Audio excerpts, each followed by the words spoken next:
Welcome to స్వతంత్ర news. నేను శాలిని. మనతో పాటు స్టూడియోలో గెస్ట్ ఉన్నారు సింగర్ శ్రీరామ్ గారు. జనరల్గా అయితే మరి చాలామంది కూడా పాటలు రాస్తూ ఉంటారు. ఇప్పుడు మనము ఈ 9 రోజులు కూడా మరి గణేష్ చతుర్థి జరుపుకొని ఇవాళ మనం గణేషుని నిమజ్జనం చేసుకునే సందర్భంగా చాలామంది వినాయకుని దేవుని పైన పాటలు రాసి పాడుతూ ఉంటారు. కానీ స్పెషల్గా సింగర్ శ్రీరామ్ గారు గణేష్ నిమజ్జనం కోసం ప్రత్యేకంగా ఒక పాట రాసి పాడారు అని చెప్తున్నారు. మరి సాంగ్ ఏంటి, వారితోనే మరి మనం పాడించి ఇంకా అనేక విషయాలు వారి ద్వారా మనం తెలుసుకుందాం. నమస్తే అండి. నమస్తే. శ్రీరామ్ గారు చెప్పండి, జనరల్గా చాలామంది గణేష్ పండుగ సందర్భంగా ఎన్నో పాటలు రాస్తూ ఉంటారు, భక్తి గీతాలు పాడుతూ ఉంటారు. అయితే మేము విన్నాము మీరు గణేష్ నిమజ్జనం సందర్భంగా నిమజ్జనం సాంగ్ రాశారు అని. దీని గురించి తెలుసుకునే ముందు ఒకసారి మా ప్రేక్షకుల కోసం ఆ సాంగ్ని పాడి వినిపిస్తారా? షూర్. ముందుగా స్వతంత్ర టీవీ ప్రేక్షకులందరికీ నమస్కారం అండి. పాడదాం సాంగ్. గల్ గల్లు గజ్జెలు గల్లన మోగంగా గణపయ్య గదిలినాడో బొజ్జ గణపయ్య గదిలినాడో, నవరాత్రి పూజలు హారత్తులైనాక గణపయ్య గదిలినాడో బొజ్జ గణపయ్య గదిలినాడో. సో ఇలా సాగుతుంది. ఓన్లీ అంటే నిమజ్జనం మీద బేస్ చేసుకొని రాసినమాట. ఎవరు మనకు గణేష్ని చూసినా కూడా గణపతి మీద దేవుని పాటలని రాస్తుంటారు. బట్ నాకెందుకు పర్ఫెక్ట్ నిమజ్జనానికి ఒక సాంగ్ ఉంటే బాగుంటుంది అనిపించింది. సో ఆలోచన నుంచి పుట్టిందే ఈ పాట అనమాట. సో ఖాళీ టైంలో ఉన్నప్పుడు ఆ గణపతిని స్మరించుకొని రాయడం జరిగింది. రాయించుకున్న తర్వాత మా మ్యూజిక్ డైరెక్టర్ ఎవరైతే ఉన్నారో ప్రొఫెసర్ షకీల్ గారు, సో ఆయన బాగుందండి ట్యూన్ అంటే చేసి మీరే పాడండి అని చెప్పేసి ఆయన వచ్చిన ప్రోత్సాహంతోనే పాడేసాం అన్నమాట. అంటే జనరల్గా మీరు ఇంతకు ముందు ఎప్పుడైనా నార్మల్గా సాంగ్స్ పాడడం కానీ లేదంటే సింగర్గా ఏమైనా సాంగ్స్ పాడారా, లేదంటే ఫస్ట్ టైం బయట ఎప్పుడు పాడలేదమ్మా నేను. అంటే జనరల్గా చిన్నప్పటి నుంచి పాడుతూ ఉంటాం, ఊర్లో ఉన్న భజనలు అవి చేస్తూ ఉంటాం.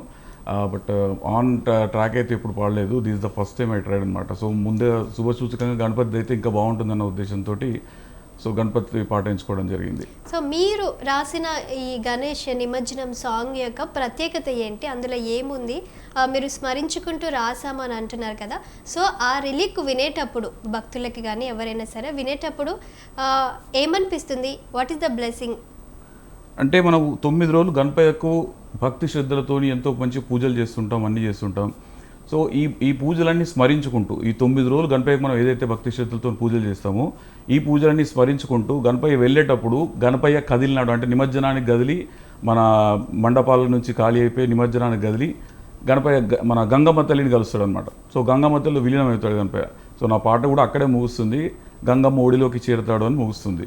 సో ఈ 9 రోజుల ప్రోగ్రామ్ ఏదైతే జరుగుతుందో దీన్ని వర్ణిస్తూ పాట రాయడం జరిగింది. పూర్తిగా పాట మొత్తం కూడా ఈ 9 రోజులు జరిగేదాని మీదే ఉంటుంది.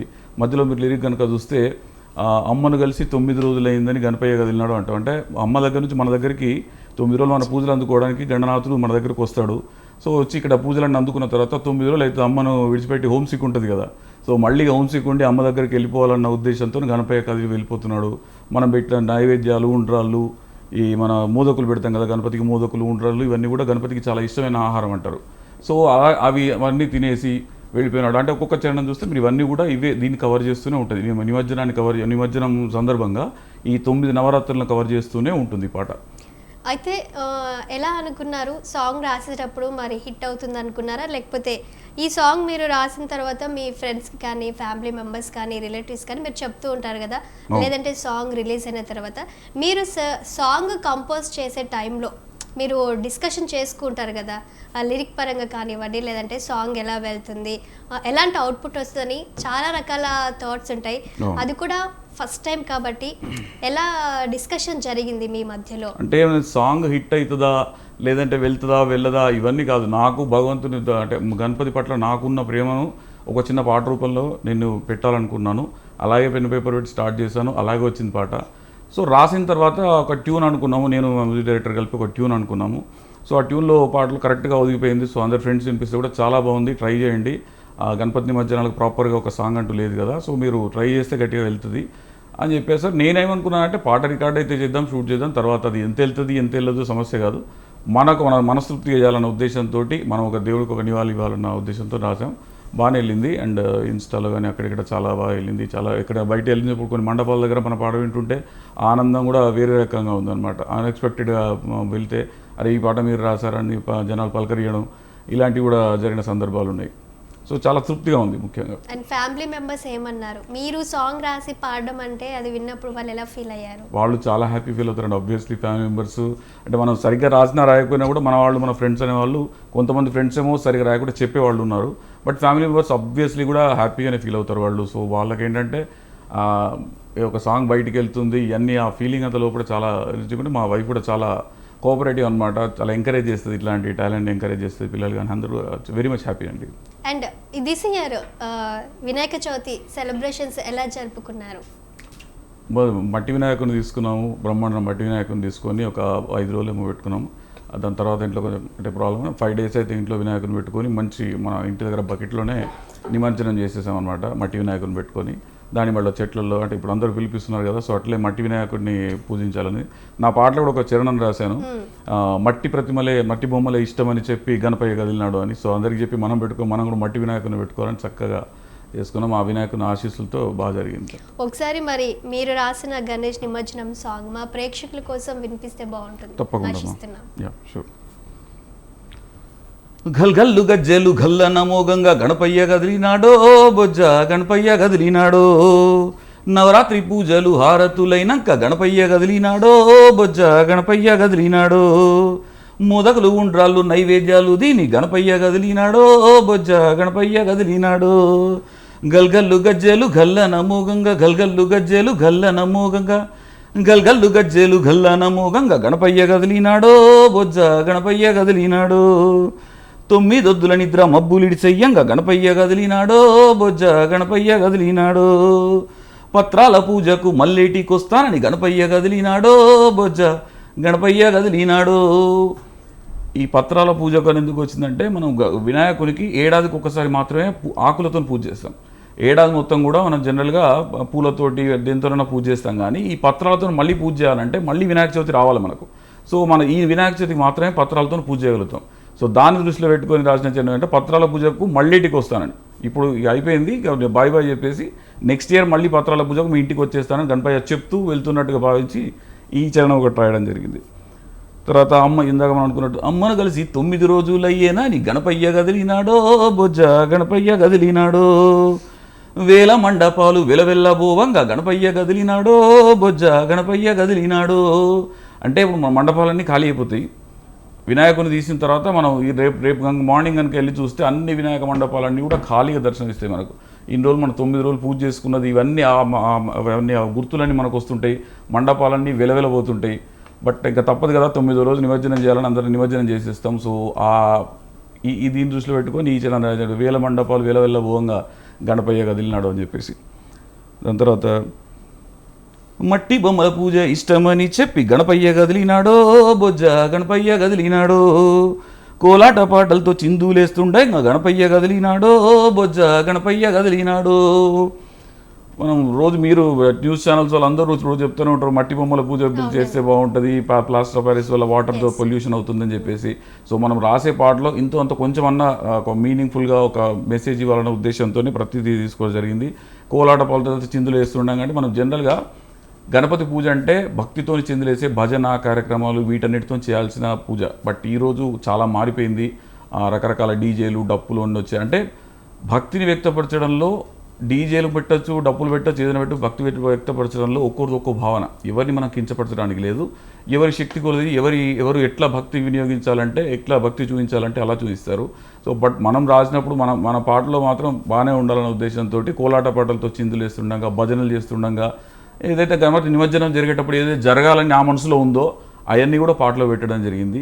అట్లే డీజేలు డప్పులు పెట్టిన వాళ్ళని తప్పుపట్టలేము, ఎందుకంటే వాళ్ళ భక్తి ఎవరు ఏ రకంగానే వినిపించవచ్చు. భక్తికి ఒక మార్గం అంటూ ఈ రకంగానే చూపించాలి భక్తి అనేదైతే జనరల్గా దానికి ఒక ప్రామాణికం లేదు. బట్ పుస్తకాల ప్రకారం మనకు ఎన్నో ఇప్పటి నుంచో మారుతూ వస్తున్నాయి. సో మారిన పరిస్థితులను బట్టి మనం కూడా మారుతూనే ఉంటాం. సో ఆయన భక్తి ముఖ్యం అన్న ఉద్దేశంతో జరిగింది. సో భక్తులు భజనలు జోరుగా వాడంగా గణపయ్య గదిలినాడో. సో ఇట్లా ఈ చరణాలతోటి పాట ముగుస్తుందన్నమాట. ఓకే, మరి గణేష్ నిమజ్జనం ఈ సాంగ్ కాకుండా మీకు ఏమైనా ఇష్టమైన సాంగ్స్ ఉందా ఈ గణేష్ వినాయక చవితి సందర్భంగా? వినాయక చవితి సందర్భంగా చాలా పాటలు ఉన్నాయి మనకు. జనరల్గా మనకు వినబడే పాటలు కూలీ నెంబర్ 1 కూలీ మన వెంకటేష్ సినిమాలో దండాలయ్యా ఉండాలయ్యా అంటే పూర్తిగా రాదు చూసుకోవాలి. నార్మల్గా మీకు వచ్చింది దండాలయ్యా ఉండ్రాలయ్యా దయుంచయ్యా దేవా నీ అండా దండా ఉండాలయ్యా చూపించయ్యా త్రోవా పిండి వంటలారగించి నన్నవలే జీవించయ్యా ఇలా ఉంటుంది. ఓకే, మరి ఏం చేస్తూ ఉంటారు కెరియర్ పరంగా? నాకు అంటే మీలా నాకు కూడా ఒక యూట్యూబ్ ఛానల్ ఉందండి, నాకు కూడా స్టూడియో ఉంది, యూట్యూబ్ ఛానల్ ఉంది. నేను జనరల్గా ఉన్నప్పుడు ఇంటర్వ్యూస్ చేస్తుంటాను, మీలా ఇంటర్వ్యూస్ చేస్తాను అండ్ పాడ్కాస్టింగ్ కూడా చేస్తుంటాను. సో ఇదంతా passionate and I'm in to consulting also, IT consultant కూడా చేస్తుంటాను, ఇది కూడా చేస్తాను. ఇది ప్యాషన్తో స్టార్ట్ చేసింది అనమాట, యూట్యూబ్ ఇవన్నీ కూడా ప్యాషన్తో వచ్చినాయి. సో దీనిలో భాగంగానే ఈ సాంగ్ లిరిక్స్ నెక్స్ట్ ఇంకా ఫోక్ సాంగ్స్ కూడా చేయాలని ప్లాన్లో ఉన్నాను. అండ్ కొన్ని మూవీస్ కూడా ఒక 2-3 సాంగ్స్ రాశాను. సో అవి ఫైనలైజ్ స్టేజ్లో ఉన్నాయన్నమాట. మేబీ రావచ్చు, ఆ గణపై దయ ఉంటే ఆయన పాడటం స్టార్ట్ చేసాం కనుక నెక్స్ట్ వచ్చే అవకాశాలు నేను భావిస్తున్నాను అనమాట. ఓకే, ముందుగా దేవుడు ఆశీస్సులు ఉండాలని చెప్పి మీరు నిమజ్జనం సందర్భంగా అంటే ఇందులో నాకు మా షకీల్, నేను కూడా ఆన్ స్క్రీన్ పాటే రికార్డులో పాడతాను అని అనుకోలేదు. బట్ మా ఫ్రెండ్ రాక్ షకీల్ గారు బీయింగ్ ఏ ముస్లిం, తను ఆయన చూస్తే నాకు చాలా అదనిపిస్తుంది. బీయింగ్ ఏ ముస్లిం ఆల్సో తను అంటే గణపతి అన్న దేవుడు అన్న ఆయన అంటే సర్వమత సామరస్యం ఏదైతే మనం అనుకుంటామో దాన్ని చేసి చూపిస్తాడు, మా షకీల్ గారు చేసి చూపిస్తుంటాడు. అండ్ ఆ పాట కంపోజ్ చేయడం చాలా ఉత్సాహంతో, నాకన్నా ఎక్కువ ఉత్సాహంతో మన గణపతి పాట చేయాలి శ్రీరామ్ గారు బ్రహ్మాండంగా చేయాలని చెప్పేసి నాకన్నా ఎక్కువ ఉత్సాహంతో ఆయన కంపోజ్ చేసేసి ఆ సౌండింగ్ కానీ అసలు సాటిస్ఫై కావాలి. ఫైనల్ అవుట్పుట్ వచ్చినాక కూడా చాలాసార్లు ఇట్లా కాదు ఇంకా బాగా రావాలి అని చెప్పేసి చాలా దాన్ని చేసి చేశాడు. అండ్ సాంగ్ షూటింగ్లో కూడా వచ్చి పాల్గొన్నాడు తను. నేను ఎక్స్పెక్ట్ చేయలేదు. నేను అడిగాను, మరి మీరు బీయింగ్ ముస్లిం కదా మీరు ఇట్లా చేస్తారంటే, లేచేమో నాకు అట్లాంటి ఏం లేవు, 1% లేదు, దేవుడు అందరికీ దేవుడు అని చాలా ఆనందం అంటుంటుంది ఆయనతో మాట్లాడుతుంటే. ఈ పాట బయటికి రావడానికి ముఖ్య కారణం నేను రాసింది ఒక ఎత్తైతే మా రాక్ షకీల్ గారు ఆయనే తన భుజస్కంధాలను పోసి పాటను బయటికి తీసుకొచ్చేలాగా నిద్రపోకుండా తీసుకొచ్చారనమాట. So I'm happy, thank you very much Shakeel గారు. మిమ్మల్ని మర్చిపోతే నేను ఈ పాట విషయంలో కాదు, ఇంకా ఫ్యూచర్లో ఎన్ని పాటలు పాడినా కూడా మిమ్మల్ని మర్చిపోను నేను డెఫినెట్గా. వెరీ నైస్ అండి. మరి ఈ లిరిక్ రాయడానికి మీకు ఎన్ని డేస్ టైం పట్టింది? తర్వాత సాంగ్ చేయడానికి ఎన్ని డేస్ టైం పట్టింది? కంపోజింగ్ ప్రత్యేకంగా కూర్చొని రాసింది కాదు, అంటే ఏదో చేస్తున్నప్పుడు ఆలోచన వస్తుంది కదా, అంటే ఈ పాట రాస్తున్నాం మైండ్లో ఉంటుంది. సో ఎక్కడన్నా అనిపించినప్పుడు గణపతి చూసినప్పుడు ఏదో ఒక ఆలోచన వస్తుంది, ఓకే ఇది బాగుంది అంటే పర్ఫెక్ట్గా ఉండాలన్న ఉద్దేశంతో ఎక్కడ ఆలోచన వచ్చినప్పుడు దాదాపుగా అంటే అట్లా ఎగ్జాక్ట్గా కూర్చోవడం వరకు 2-3 డేస్లో సాంగ్ ఫినిష్ చేయడం జరిగింది. వచ్చిన ఆలోచనను మళ్ళీ ఏమైనా ఆలోచన వస్తే కూడా దానికి మార్పులు చెప్పులు చేసుకొని మళ్ళీ దాన్ని లీవ్లో పెట్టడం, ఎందుకంటే మనకు లెంత్ మ్యాచ్ కావాలి కదా, ఏమంటారు ట్యూన్కి మ్యాచ్ అయ్యేలాగా దాన్ని కొంచెం చేసేసి ఫోక్ స్టైల్లో ఉండాలన్న ఒక ఆలోచన ఉండింది. ఫోక్ స్టైల్లో అయితేనే జనాలకు ఎక్కువ రీచ్ అవుతుంది. ఈరోజు నా ఫోక్ మార్కెట్ మీకు తెలుసు కదా, బాగా వెళ్తుంది అన్న ఉద్దేశంతో అలా ఆ స్టైల్లో పెట్టడం. తర్వాత సాంగ్ కంపోజింగ్ అవన్నీ, తర్వాత రిలీజ్ డేట్ ఇవన్నీ ఎలా ప్లాన్ చేసుకున్నారు? రిలీజ్ డేట్ ప్లాన్ అంటే మనకు షూట్ ఒక 15 డేస్ ముందు షూట్ చేసుకున్నాము. మనకు గణపతి ప్రతిమ కావాలి, సో ముందే అంటే దొరకవు. సో అక్కడ వాళ్ళు మన శ్రీనగర్లో వాళ్ళు కూడా చాలా అంటే ముందే తీసుకొచ్చారు గణపతిని. సో వాళ్ళు చాలా కోఆపరేట్ చేశారు. రామకృష్ణ ఆర్టిస్ట్ ఏదో ఉంటుంది వాళ్ళ పేరు. సో వాళ్ళు కూడా చాలా కోఆపరేట్ చేసి మంచి స్పేస్ ఇచ్చేసి వాళ్ళు కోఆపరేట్ చేసి మార్నింగ్ నుంచి ఈవినింగ్ షూట్ చేసుకునేదానికి కూడా అన్ని బాగా ఇచ్చారు. సో అట్లీస్ట్ వినాయక చవితికి 2-3 రోజుల ముందు రిలీజ్ చేయాలనే ఉద్దేశంతో ఒక 3 డేస్ బిఫోర్ రిలీజ్ చేసాం అనమాట. అండ్ మీ చైల్డ్హుడ్ మెమరీస్ ఏంటి? అంటే మనము జనరల్గా చూస్తుంటాం చిల్డ్రన్, కానీ ఇప్పుడు ఈ రోజుల్లో పెద్దవాళ్ళు కూడా మండపాలు పెట్టడము వీధులలో గల్లీలలో, కానీ ఎంతైనా మన చైల్డ్హుడ్ మెమరీస్ అనేది చాలా స్పెషల్. మరి అలాంటి డేస్ని మీరు ఒకసారి మరి గుర్తు చేసుకొని మాతో ఇప్పుడు మనం చైల్డ్హుడ్ మెమరీస్ గుర్తు చేసుకుంటే చాలా బాధేస్తుంది. అంటే ఇప్పుడు చిన్నపిల్లలు పెడుతుంటారు, మా చిన్నప్పుడు కూడా అంటే అప్పుడు ఇంత డబ్బు ఇంత ప్రవాహం లేదు కదా. అప్పుడు ఏదో 10 రూపాయలు దొరికితే గొప్ప విషయం, 20 రూపాయలు దొరికితే గొప్ప విషయం. సో అందరు ఇండ్లలో గొడవ చేసుకుని అది చేసి ఒక 10 రూపాయలు 20 రూపాయలు 50 రూపాయలు అట్లా మనం తీసుకుని అందరం కలిసి ఒక ఇంటి దగ్గర వినాయకుని పెట్టుకునేవాళ్ళం. సో 10 రోజులు పూజలు చేసేవాళ్ళం. మాది యాక్చువల్గా మంథని గ్రామం మాది. సో మా దగ్గర ఏంటంటే టోటల్ బ్రాహ్మణ అగ్రహారం ఎక్కువ ఉంటుంది, ఎక్కువ బ్రాహ్మణ్స్ ఈ కల్చర్ అంతా ఉంటుంది. సో అప్పుడు చిన్నప్పుడు ఈ డబ్బు ఉన్నా లేకపోయినా మనకు అంటే మాకు చెప్పేవాళ్ళు మా టీచర్స్ కానీ వాళ్ళు కూడా చాలా అద్భుతంగా చెప్పేవాళ్ళు. బేటా మేము అంటే సార్ పైసలు సరిపోతులు గణపతిని పెట్టుకునేందుకు ఇవే ఉన్నాయి మా దగ్గర 200 ఉన్నాయి 300 ఉన్నాయి అంటే బేటా గణపతిని పెద్దగా పెట్టుడు ఇవన్నీ విషయం కాదు, గణపతిని పూజించడం మంచిగా అని చెప్పేసి మా టీచర్లు, మా తెలుగు నేర్పించే టీచర్ గంగమ్మ టీచర్ గారని వీళ్ళని కానీ వీళ్ళంతా కూడా మాకు ప్రోత్సహించి ఎంతో చేసేవాళ్ళు. అండ్ ప్రతిరోజు వాళ్ళు అంటే మా టీచర్స్ కానీ మా చుట్టుపక్కల వాళ్ళు కానీ రోజు నైవేద్యాలు వండి మేము చిన్నది పెట్టుకున్నా కూడా పిల్లల్ని ఎంకరేజ్ చేయాలనే ఉద్దేశంతో గణపతి దగ్గర నైవేద్యాలు తీసుకురావడం ఇవన్నీ పెట్టేయడం. చాలా బ్రాహ్మణ్స్ ఎక్కువ కనుక వాళ్ళందరూ కూడా మంచి పూజలు బ్రహ్మాండంగా నిత్య పూజలు 9 రోజులు చేసి చాలా అంటే మంచి చాలా మెమరీస్ అనమాట. ఈ రోజు మనం పిల్లల్ని చూస్తే అంత మెమరీస్ ఉండట్లేదు, కొంతమందికి తప్పితే ఈ చదువులు ఇదే బట్టి ఇట్లాంటి మెమరీస్ అన్ని మిస్ అవుతున్నారు. బట్ ఈ రోజు పిల్లలు కూడా ఈ నిమజ్జనాలు వచ్చినప్పుడు, మన కల్చరల్ యాక్టివిటీస్ వచ్చినప్పుడు, గణపతి వచ్చినప్పుడు వాళ్ళని పార్టిసిపేట్ చేయిస్తే వాళ్ళకు కూడా మన కల్చర్ అంటే మన హెరిటేజ్ కల్చర్ ఇవన్నీ తెలుస్తాయి. సో వాళ్ళని కూడా మనం అంటే టువర్డ్స్ మన ధర్మం సైడ్ మనం నడిపిస్తే బాగుంటుంది అనేది నా ఉద్దేశం. బట్ చిన్నప్పుడు మెమరీస్ అంటే ఎక్స్ట్రాడనరీ మెమరీస్ ఉన్నాయి. అంటే ఊర్లలో హైదరాబాద్లో సిటీలో ఉన్న వాళ్ళకన్నా జనరల్ ఊర్లలో పెరిగిన వాళ్ళకు మెమరీస్ చాలా ఎక్కువ ఉంటాయి. ఎందుకంటే అట్లాంటి సిచ్యువేషన్ కూడా ఊర్లలో ఉంటుంది, అందరు సహకరిస్తుంటారు. సో నాకు కూడా అందరికీ కూడా చాలా మంచి మెమరీస్ అయితే ఉన్నాయి. మరి ఏంటి గణేష్ నిమజ్జనం ఎందుకు చేస్తారు, దీని గురించి ఏమైనా తెలుసా? తర్వాత 9 రోజులు గణపతిని కూర్చోబెట్టి ప్రతిరోజు కూడా స్పెషల్గా పూజలు చేస్తూ ఉంటారు, ఎందుకని మీకేమైనా తెలుసా దీని గురించి? ఒకటి మన హిందూ కల్చర్ లోపల, సనాతన ధర్మం లోపల పండుగలు అనేటివి ఒక్క గణపతి పండుగనే కాదు, ఏ పండుగైనా కూడా దైవం అంటే దేవుడు భక్తి ఇది ఒక యాంగిల్ ఉంటుంది. బట్ దీనికి మనం ప్రజల్ని దీనివైపు నిలిచాలంటే ఏదో ఒక భక్తి భావనాన్ని పెంపొందించాలా. దాని తర్వాత దీని ద్వారా కొన్ని లక్షల మందికి ఉపాధి జరుగుతుంది. 100% లక్షల మందికి, కొన్ని కోట్ల మంది ఉపాధి పొందుతారు ప్రతి పండుగ ద్వారా కూడా. సో అట్లే గణపతి మండపం అంటే మనకు గణపతిని తయారు చేసే వాళ్ళ దగ్గర నుంచి కూడా, రంగుల వాళ్ళ దగ్గర నుంచి, ప్రసాదాలు చేసే వాళ్ళ దగ్గర నుంచి ఎన్నో రకాల టెంట్ హౌస్లు కానీ, వెహికల్స్ కానీ, నిమజ్జనాన్ని వెహికల్స్, ఇవన్నీ ఎన్నో రకాల మంది, ఎంతోమంది లక్షల మంది కూడా ఉపాధి పొందుతారు. సో ఆబ్వియస్లీ ఏ పండుగైనా, ఒక్క గణపతి అని ఇప్పుడు మన దసరా నవరాత్రులు ఉంటాయి, ఆ పండుగైనా గణపతి పండుగైనా కూడా చాలామంది చాలా రకాల విషయాలు ఇన్వాల్వ్ అయి ఉంటాయి ఇందులో. దానికి ఆధ్యాత్మికత అనే ఒక పదం మనం యాడ్ చేయకపోతే జనాలకు భయం భక్తి అంటారు కదా, భక్తితో పాటుగా కొంత భయం పెడితేనే పబ్లిక్ దాని వైపు మళ్ళుతారు. మన సనాతన ధర్మం ఇవన్నీ కూడా మనకు ముందుకు వెళ్ళాలంటే ఇవన్నీ అవసరం. సో అట్లనే గణపతి పండుగ కూడా 9 రోజులు వేసి 9 రోజుల్లో చాలామంది ఉపాధి పొందుతారు, దైవభక్తి పెంపొందిస్తారు. కనీసం ఆ 9 రోజుల భజనలు చేస్తారు, భక్తులు ఉంటారు, ఆ మూడ్లో ఉంటారు పబ్లిక్. అంటే పురాణపరంగా వచ్చే కథ కాదు నేను చెప్పేది, ఇన్ జనరల్గా పబ్లిక్ను అట్లాంటి వాటితో ఉంచితే మనకు ఇంకా రాబోయే తరాలకు కూడా వీటిని అందించాలనే ఉద్దేశంతో దీన్ని ఎంకరేజ్ చేస్తూ వస్తుంటారు అనమాట.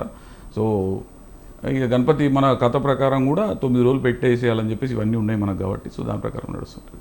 తర్వాత ఈ రోజులో ప్లాస్టర్ ఆఫ్ పారిస్ అనేది కూడా ఎక్కువైపోతుంది గతంలో మనం చూసిన దానికంటే. తర్వాత ఏమంటారంటే ఈ వినాయకుడి ఫెస్టివల్ అనేది అన్ని వర్గాల వారికి కాదు, కొన్ని వర్గాల వారికే ఉండేదని నేను విన్నాను ఇంతకుముందు. మరి దీనిపై ఇప్పుడైతే అందరికీ దేవుడు, ఇప్పుడు అందరికి దేవుడు అంటే ఏదైనా ప్రాచుర్యంలోకి వచ్చిన తర్వాత, బహుళ ప్రాచుర్యంలోకి వచ్చిన తర్వాత దాన్ని ఎంత అట్రాక్టివ్గా చేస్తే అంతమంది ప్రజలు దానికి అట్రాక్ట్ అవుతారు. కొన్ని పండుగలు అంటే గణపతి ఇదంటే భక్తి పారవశ్యం, ఏమంటారు, ఎంజాయ్మెంట్, చాలా ఎంజాయ్మెంట్ ఇంక్లూడ్ అయి ఉంటుంది ఇలా. Emotion, Ganapati is an emotion. So అట్లే ఈ గణపతి ఎమోషన్ కనుక అందరూ ఎక్కువ కనెక్ట్ అయ్యే పండుగ ఇప్పుడు. అంటే అప్పట్లో ఇంత చేసేవాళ్ళు కాదో తెలియదు, నార్మల్ పూజ అనే వరకు సింపుల్గా పూజ అంటే అందరికి ఇష్టం ఉంటుంది, కొంతమందికి ఇష్టం ఉండదు, ఏముండలే అనుకుంటారు. బట్ దానికి కొంత ఈ వినోదాత్మకంగా చేయడం అండ్ భక్తిని పెంపొందించడం ద్వారా ఇంకా ఎక్కువ మంది కనెక్ట్ అయ్యి ఈరోజు ప్రపంచవ్యాప్తంగా గణపతి అనేది మనకు చాలా, గణేశుడు అనేది చాలా ప్రాచుర్యం పొందింది. మీరు అన్న ప్లాస్టర్ ఆఫ్ ప్యారిస్ గురించి మనం ఇప్పుడు కొంత అవగాహన వచ్చింది. ఇదివరకు మీరు అన్నట్టు అవగాహన లేకపోయేది, బట్ ఇప్పుడు అవగాహన వచ్చింది, పబ్లిక్ చాలామంది కూడా అవేర్నెస్ వచ్చింది. పెద్ద అంటే యాజ్ పర్ శాస్త్రాల ప్రకారం స్థిర గణపతి అంటే మన ఇంట్లో పెట్టుకునే గణపతి విగ్రహం ఒక వేలంతే ఉండాలి, బొటన వేలంతే ఉండాలి, అంతకన్నా ఎక్కువ ఉండకూడదు అనేది శాస్త్రం. బట్ ఈ బయట పెట్టే విగ్రహాలకు కొంత సడలింపించుకుని చేసుకున్నారు. ఎంత పెద్దగా ఉంటే వినోదం ఎక్కువ ఉంటుంది అన్న ఉద్దేశంతో ఇవన్నీ చేసుకున్నారు. సో ఈరోజు అవేర్నెస్ వచ్చింది, అన్ని మన టీవీ ఛానల్స్ కానీ ఇవన్నీ అవేర్నెస్ చేయడం వల్ల కానీ, కొంత సెలబ్రిటీస్ కూడా మట్టి ప్రతిమలు పెట్టుకోమని చెప్పడం, అంటే కొంతమంది ఫాలో అవుతుంటారు కదా, పెద్ద వాళ్ళని ఫాలో అవుతుంటారు, వాళ్ళు చెప్పడం వల్ల ఈరోజు ఒక మంచి పరిణామం చూస్తున్నాం. రాబోయే రోజుల్లో ప్లాస్టర్ ఆఫ్ ప్యారిస్ విగ్రహాలు చాలా తగ్గుతాయి అనుకుంటున్నాను. అయితే కొన్ని చోట్ల ఉంటే పూర్తిగా కంట్రోల్ చేసేది ఎంతో కూడా కాదు, బట్ ప్లాస్టర్ ఆఫ్ ప్యారిస్ తగ్గి మట్టి విగ్రహాలు అనేది పెరగడం అనేది మనం చూస్తున్నాం. రాబోయే రోజుల్లో కూడా ఇంకా పెరుగుతుంది, ఎందుకంటే మనకు సైన్స్ పరంగా కానీ ఈరోజు పిల్లలకు కూడా నాలెడ్జ్ ఉంది ప్లాస్టర్ ఆఫ్ ప్యారిస్ వల్ల ఎంత పొల్యూషన్ అవుతుంది, పొల్యూషన్ కంట్రోల్కి ఏం చేయాలి, మన సరస్సులు, మన మంచినీటి సరస్సు, ఒకప్పుడు మనకు హుసేన్ సాగర్ మంచినీటి సరస్సు ఈరోజు అంటే గణపతులు ఒకటనే కాదు చాలా రకంగా కాలుష్యకాసారంగా మారిపోయి ఈరోజు మనం దాన్ని దుర్గంధం వెళ్ళే పరిస్థితి ఉన్నది. సో దాన్ని కూడా మనకు ప్రివ్యూర్ చేసే దానికి గవర్నమెంట్స్ అనేవి ట్రై చేస్తున్నాయి. సో ఆ మంచి రోజులు వస్తాయని అనుకుంటున్నాను. ఇంక ఇన్ ఫ్యూచర్లో మట్టి గణపతిని పూజిస్తారు జనాలు, పబ్లిక్ అందరూ మట్టి గణపతుల వైపు మళ్ళుతారని అనుకుంటున్నాను, నేను కూడా రావాలని కోరుకుంటున్నాను అలాంటి రోజులు. ఇంకా మీకు ఏమైనా ఇష్టమైన సాంగ్స్ ఉన్నాయా? ఇష్టమైన సాంగ్స్ అంటే చాలా సాంగ్స్ ఉంటాయి, నాకు టైం గుర్తురాట్లా. నేను కూడా ఫస్ట్ టైం ఏదైనా ఒక పల్లవి లేదంటే ఒక చరణం మీరు చూసి పాడినా పర్లేదండి. అలాగే నెక్స్ట్ ఏంటి మరి, ఇంకా ఇంకేమైనా సాంగ్స్ రాయాలనుకుంటున్నారా? నెక్స్ట్ అంటే మనకు నెక్స్ట్ దసరా సాంగ్ కూడా ప్లాన్ చేస్తున్నాను ఒకటి, బట్ ఎంతవరకు సాధ్యమైతే, టైం ఎక్కువ లేదు కనుక ఎంతవరకు సాధ్యమవుతుందో తెలీదు.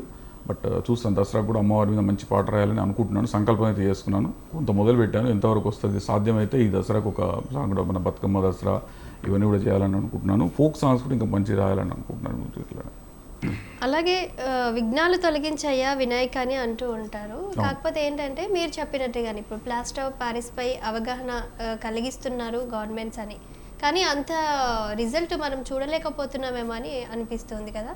మరి ఎలా దీన్ని ఈ ప్లాస్టర్ ఆఫ్ ప్యారిస్ అనేది ఎలా తగ్గించడానికి సాధ్యమో మీ వంతు కృషిగా ప్లాస్టర్ ఆఫ్ ప్యారిస్ తగ్గించాలంటే ఏ గవర్నమెంట్ చేస్తేనో ఏ ఒక్కరో చేస్తేనో కాదండి. ఎవరైతే మనం వినాయకుని మీద ఎంత భక్తి చూపిస్తున్నామో ఆ భక్తిని మట్టి వినాయకుడినే పూజిస్తామని ఒక ప్రతిజ్ఞ తీసుకోవాలి అందరూ. మన ఇంటి నుంచి మొదలు పెట్టాలి. ఏ కార్యక్రమమైనా మొదటి తొలి అడుగు మన ఇంటి నుంచి పడాలి. మన సొంత ఇంట్లో మన ఇంటి దగ్గర మనం పూజ చేసుకునేటప్పుడు తొలి అడుగు పడితే అది రేపు పొద్దున బయటికి కూడా చేయలేదు. అందరూ అన్ని ఇళ్లలో పెట్టిన తర్వాత అన్ని ఇళ్ళలో మట్టి వినాయకులే పెట్టుకున్న తర్వాత ఆల్మోస్ట్ 50-60% తగ్గిపోతుంది ఈ ప్లాస్టర్ ఆఫ్ ప్యారిస్ అనేది. సో దాని తర్వాత మనం బయట పెట్టే వినాయకులు కూడా మెల్లమెల్లగా చేసుకోవాలి. ఒకటేసారి అంటే కొంత మట్టి వినాయకుడు అంత పర్ఫెక్ట్గా అంటే ఆ సుందరత మన గణపతి అనగానే వివిధ రకాలైన రూపాలు, ఈరోజు బాహుబలి గణపతి అని ఇంకేదో గణపతి అని చాలా రకాల గణపతులు చేస్తున్నారు. అవన్నీ కొన్ని మట్టి విగ్రహాల్లో సాధ్యం కాకపోవచ్చు, ఆ ఎఫెక్ట్స్ అన్నీ సాధ్యం కాకపోవచ్చు. సో దానివల్ల కొంత వెనుకబడుతున్నది మన మట్టి విగ్రహాలు. బట్ అక్కడ ఈ షేప్స్ గణపతి షేప్లు వీటి మీద దృష్టి పెట్టకుండా భక్తి మీద కనుక దృష్టి పెట్టి అందరూ కనుక ముందడుగేస్తే డెఫినెట్గా మట్టి విగ్రహాలు అనేది సాధ్యం కాని పని రాకెట్ సైన్స్ అయితే కాదు. ఎందుకంటే ప్లాస్టర్ ఆఫ్ ప్యారిస్ పుట్టించింది మనమే, ప్లాస్టర్ ఆఫ్ తయారు చేసి స్టార్ట్ చేసింది మనమే. సో ఇప్పుడు ఒక స్టెప్లో మట్టి విగ్రహాల వైపు మనం మొదలి మట్టి విగ్రహాలు స్టార్ట్ చేసుకోవాలని మనం కనుక ముందుకు వెళ్తే ఎవరి ప్రతిజ్ఞ వాళ్ళు ఉంటే ఏది సాధ్యం కాకుండా ఏది ఉండదు మా ఖచ్చితంగా జరుగుతుందని అనుకుంటున్నాను నేనైతే. రైట్. అలాగే అండి, ఇప్పుడు మోండా మార్కెట్లో మరి మోంజా మార్కెట్లో మరి అక్కడ వినాయక నిమజ్జనం జరుగుతుంది కదా, మరి దాని గురించి మరిన్ని అప్డేట్స్ మా ప్రతినిధి గోపి అందిస్తారు, చూద్దాం. గోపి చెప్పండి. గోపి మనం చూసుకోవచ్చు భాగ్యనగరంలో గణనాలతో ఆటపాటలతో దద్దరిల్లిపోతుందని కూడా చెప్పొచ్చు. ఇప్పటికే పెద్ద వినాయకుడైనా ఏదైతే ఖైరతాబాద్ వినాయకుడు అయితే నిమజ్జనం జరిగింది కాబట్టి ఇప్పుడే అసలైన గణనాలంతా బయలుదేరుతున్నారు. ఎందుకంటే హైదరాబాద్లో ముఖ్యంగా ఏదైతే ఖైరతాబాద్ వినాయకుడు నిమజ్జనం అయితే మాత్రం గవర్నమెంట్కి చాలా అంటే ఏదైతే పోలీసు వాళ్ళకి ఒక పని అయిపోయినట్టు కనిపిస్తుంది. కాబట్టి ఏదైతే ఇప్పుడు హైదరాబాద్లో 4 రూట్లు ఏర్పాటు చేయడం కూడా జరిగింది. అందులో మనం ఏదైతే ఎంజీ మార్కెట్ సర్కిల్లో ఉన్నాం ఇక్కడ నుంచి మాత్రం ఏదైతే బాలాపూర్ గణేష్ కావచ్చు, ఓల్డ్ సిటీకి సంబంధించి సంతోష్ నగర్ ఏదైతే మన చెన్నైగుట్ట ఇవన్నీ వినాయకులు ఇక్కడ నుంచి బయలుదేరి హుస్సేన్ సాగర్కి వెళ్తాను ఈ రూట్లో ఉన్నాం. మనం ప్రస్తుతం మాత్రం ఇక్కడ మనం చూసుకోవచ్చు గణనాలు పెద్ద గణేష్ని కూడా ఇక్కడ చేరుకొని ఏదైతే నిమజ్జనానికి వెళ్ళిపోతున్నట్టు కనపడుతుంది. గణనాలంతా కూడా ఏదైతే గంగమ్మ ఒడిలోకి చేరుతానికి ఏదైతే ఆ పోలీసు వాళ్ళు కూడా బందోబస్తు ఏర్పాటు చేయడం జరిగింది. ఇందులో పోలీసు వాళ్ళు కూడా దాదాపు 30,000 మంది పోలీసులు కూడా ఎక్కడ ఎలాంటి సందర్భం జరగకుండా వాళ్ళు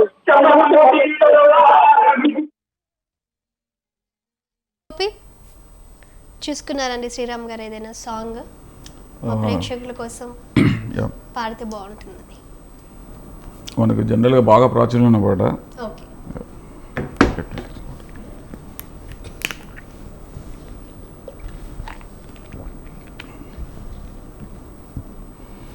గణనాయకాయ గణదైవతాయ గణాధ్యక్షాయ ధీమహి గుణశరీరాయ గుణమండితాయ గుణేశానాయ ధీమహి గుణాధీతాయ గుణాధీశాయ గుణప్రవిష్టాయ ధీమహి ఏకదంతాయ వక్రతుండాయ గౌరీతనయాయ ధీమహి గజేశానాయ పాలచంద్రాయ శ్రీగణేశాయ ధీమహి.